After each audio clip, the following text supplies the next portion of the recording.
for a conversation on enforcing the law, please welcome Officer Joe Gamaldi, the president of the Houston Police Officers Union, and welcome back the Atlantic's Gillian White.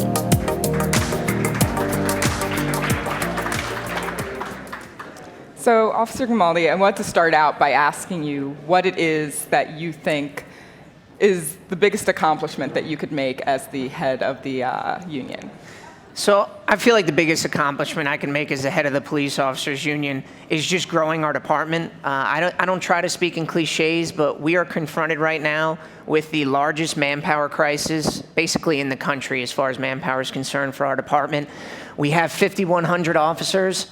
Just 15 years ago, we had 5,500, and those of you who are from Houston know our city is growing. Our population is growing, our territory is growing, and the surrounding areas are growing. And the fact of the matter is we cannot keep up as a police department. Our response times are through the roof for Code 1 calls or robbery in progress, aggravated assault in progress. We're up over 6.5 minutes. For lower priority calls, if your house is broken into, if your car is broken into, we're pushing well over 30 minutes. And what it really feeds into is trust within the community. It doesn't matter how nice our police officers are if you've waited 4 hours for us to get there. You're going to be upset because this is the worst day of your life. Your house was broken into, you're feeling vulnerable, but because that officer's running all these Code 1 calls and we're short on people, he can't get to your house for 4 hours. And we have some of the most professional police officers in the country. But yet if they show up there and you've waited 4 hours, you're going to be upset. And it's digging a hole underneath us before we're even there to help you with your problem. So I want to dig in on that question of the relationship with the community a little. I think some would say that, the relationship between police officers and particularly communities of color has not been so great. So I'm wondering how you would address that and how you're thinking about that going forward. So something we try to do, not just as a department, because they have their own initiatives to connect with the community, we try to do it on our own as a union. We go out to local high schools. I try to meet with as many high school kids as possible, talk about interactions with the police, that it should be based on mutual respect. We should be respecting you. You should be respecting us back, because after all, that's what we all want. We want to be treated the way that we would expect to treat other people. Another thing we do is just community outreach in any opportunity that we have. So any community events I'm invited to, I love to go out, interact with the community, and try to explain that although our guys and gals wear uniforms, they truly are some of the most loving, caring people you've ever met. And if we can get past the uniform part of it and just get to know each other as people, I think everybody else would see that too. So we've talked earlier today, I talked with the sheriff a little bit about pushes for reforms, specifically reforms to cash bail. I know that you have been in opposition to some of the reforms, including some of the cash bail reforms. I'm wondering where that opposition stems from. So here's our opposition. We want PR bonds and zero bonds for the folks that are committing minor crimes. The single mother who's driving with a suspended license, I don't think anybody in this room believes she should be getting a $5,000 bond. Of course not. Absolutely not. The minor misdemeanors that go on. What we're talking about is we do not want low bond amounts for repeat violent offenders. The very people that are victimizing our communities should not be getting low bond amounts. Now, I understand we cannot use bond as incarceration. That's a violation of the Constitution. However, the more violent someone is, we have to ensure their appearance in court. I'm not sure if the audience knows, the average bond amount for someone who commits murder in this county is $50,000. That means they have to spend $5,000 to get out. And we're seeing this same group of people consistently commit violent crimes, they get low bond amounts, and they're back out victimizing the public. And it's not just bonds. We also have a problem with deferred adjudications. Deferred adjudications should be used for first-time offenders. Give them a break. But they shouldn't be given to people who are on their third, fourth, fifth chance. We have people getting deferred adjudications for violent felonies, and they're going out and they're harming more people in our community. And I understand we have to be a part of the discussion on criminal justice reform, on bail reform, but somebody also needs to think about the victims in these cases, because I'm getting calls, unsolicited calls from the community saying, thank you for bringing light to some of these issues, because somebody who got a low bond amount got out on a gun charge, by the way, which with today in America, with everything that is going on with guns, I can't imagine why we would be supportive of low bond amounts for anybody with a gun, or why would we be in support of deferred adjudication or minor sentencing for gun crimes. I mean, people, this is the scourge of our society right now is gun crimes, but yet we're being soft on them in Harris County. That's not acceptable to us, it's not acceptable to the police officers, and it shouldn't be acceptable to the community. Sorry, go ahead. No. Yeah. So as we go down that line of thinking, and I think this was brought up before, but let's use the example of murder. I want to know how you would think about addressing the economic discrepancy there. Because, in the instance that, somebody commits murder or is accused of a murder, they're considered a violent offender and they're being held, and the idea is, give them bail so that they will, end up in jail being held so they cannot go out and harm the community. That obviously only keeps in jail the people who can't afford to bail out. But if you are a wealthy offender or wealthy accused offender, then you get to go back out. So how can we address that? What we're talking about is, it's really, honestly, right now, our bail system and our criminal justice system in Harris County is treated like a factory. And we need to look at each individual case of these violent offenders and assess, what is their ability to pay, but also what risk do they pose to the community? Because, as I said, we cannot use bail as a form of incarceration because they're innocent until proven guilty. However, if you're accused of a murder, we need to make sure you're showing up to court. We cannot have you just go off to another state or go off to another country. We need to ensure you are showing up to court. And that may be that somebody who has more means to pay gets an even higher bond amount, that they have to put up larger resources. But we need to make sure that we have a bond in place for each individual that will guarantee their appearance in court. It is too important for them to just run off. So I'm wondering if you have in your mind, or if you've thought out or have an idea for what something that balances the need for public safety with the rights of defendants looks like. Obviously, everybody has their inalienable rights that are given to them by the Constitution, and we are never in a place where we want to violate anyone's civil rights. And what we really try to focus with the community is, please, you have to let us know if you are mistreated by an officer. I mean, I'm sure this room does not know that last year we had about 1,000 complaints on our officers, 2 million citizen contacts, 1,000 complaints. You know how many were actually from the public? Less than 240. That means we made contact with 2 million people last year, and only 240 people thought that they were mistreated in some way or had a complaint. The rest were all internal complaints that we made on each other, which, by the way, kind of shatters that blue wall of silence that everybody likes to always put out there. Our officers are policing one another, and it shows in the statistics. I'm sorry, but those are the facts. I'm not speaking for everywhere else, but I'm speaking for right here in Houston. So I'm wondering how that would jive with the idea that, I think a lot of people, when they look at policing on a national scale, when they look at policing in their own communities, there is this sense that it doesn't even make sense to complain, or it doesn't even make sense to bring things up when you see people, for instance, when you see officers involved in fatal shootings, when you see officers involved in brutality, who then basically wind up either on leave with pay or back on the beat. So I'm wondering how you would then bridge that gap between the idea that people should report on officers and the idea that there's no point in reporting on officers because nothing will be done about it. Well, I would disagree, and I think my membership would probably disagree that the department does follow through. They do suspend police officers when they're found guilty of things, and officers are indicted. We had 2 officers probably about 6 months ago that were indicted for off-duty shooting incidents. But that doesn't really make the news when they are indicted. It's more of when they're not indicted on a case. But what I ask everyone is, look at every individual case, look at the facts, because that's what we have to deal with. And I know in a world right now where each side of the political spectrum, we even have alternative facts now, which I didn't even think was a thing, but apparently it is now. But I ask everyone to look at the facts of each individual case and then make your judgment based on that. Don't make it on a singular statement from somebody that said, oh, I saw this. Wait for the entire investigation to get done and then make an assessment on what occurred. And you know what? Departments nationwide need to do a better job of getting that information out there. After there's an officer-involved shooting or a use of force, sometimes there's a vacuum, and that vacuum ultimately gets filled by people who want their 15 minutes or they want to get on the news, instead of a department saying, we're going to release this video right away so you see exactly what happened. So I want to go a little deeper on this. Obviously, some things were just said, and there were obviously people in the audience who felt like... I understand. Right, so how can we bridge that gap? How do you think the police union can help bridge that gap? Once again, it's just community involvement and going out and sharing this information. I'm sure before I walked into this room today, y'all assume that we have hundreds of shooting by our officers in the city of Houston. Last year, we had 2 million citizen contacts. We had 15 officer-involved shootings. 15.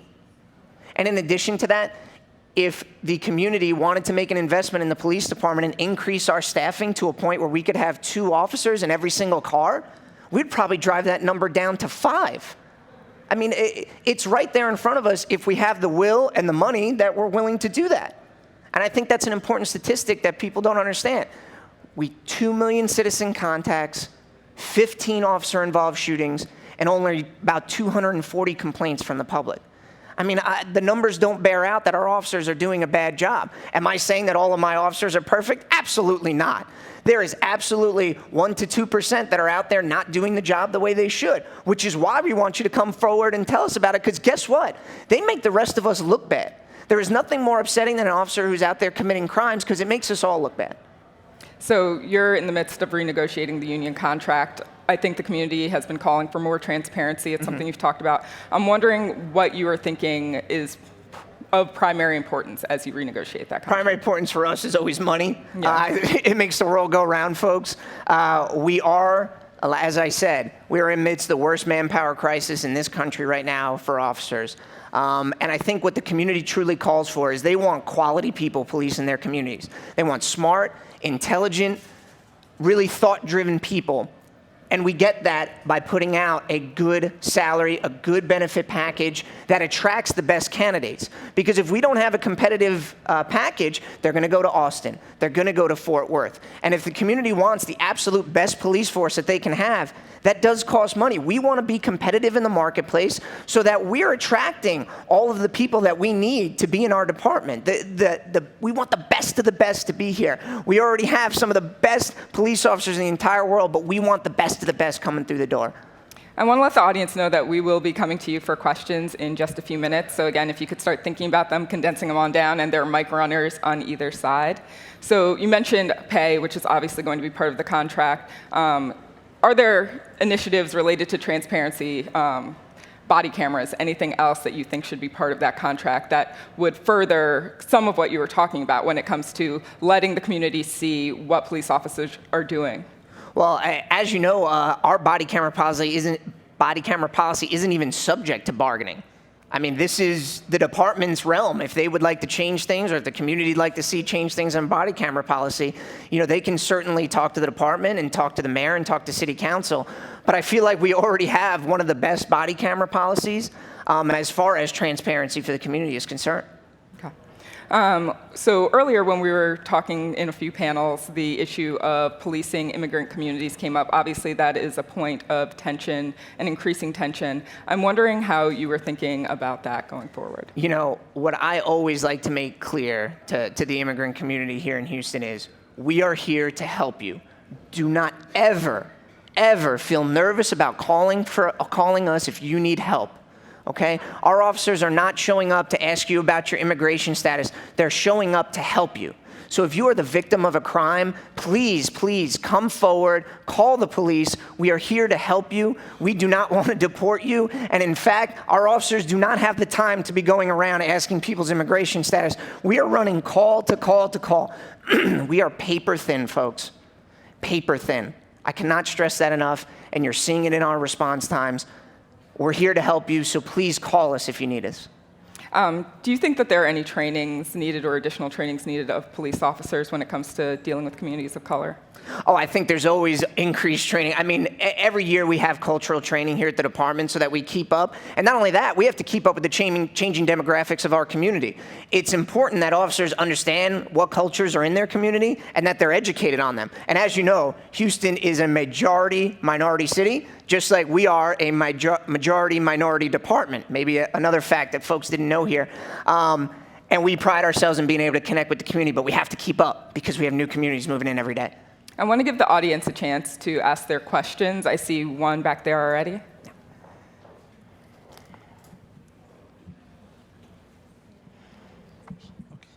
Can I hold it? Thank you. My name is Steven Zorosco. I'm with All Real Radio, and I want to attach a question that you had with Ed Gonzalez due to the rise in violent crime that you referenced. And I want to ask, I know you're a part of the union representation and the membership, but one of the reasons why there's a high increase of violent crimes is a lot due to hate crimes, mostly white supremacist, right-wing inspired hate crimes. And this is the ideology that's actually been attached to law enforcement through reports saying that white supremacist organizations have infiltrated law enforcement. So is this on your radar, and are you addressing it? Okay, I certainly don't think there's any white supremacists or any white supremacist groups within our department, but let me be clear right now. We do not tolerate hate crimes. We are an accepting city here. We want this to be a melting pot, and we want everyone to feel welcome. So if there is someone that is committing hate crimes, we absolutely need to know about it, and we're going to make sure we prosecute them to the fullest and get them off the streets. We don't need them in our community. Do we have other questions? Right there. Again, I'm Pastor James Nash. In your mind, do you think it's fair to take a person that has not committed a crime, immigrant, and put them in jail? Do you think in your mind that's right? Because let me say this, you take families, that was an incident not too long ago. Man just worked, made a living for his family, never bothered anybody, but ended up being deported. Do you think it's right? I don't think it's right for anybody to be put in jail who hasn't committed a crime. I mean, it's what our country's built on. Of course not. All right, do we have, I think there's one right there in the middle.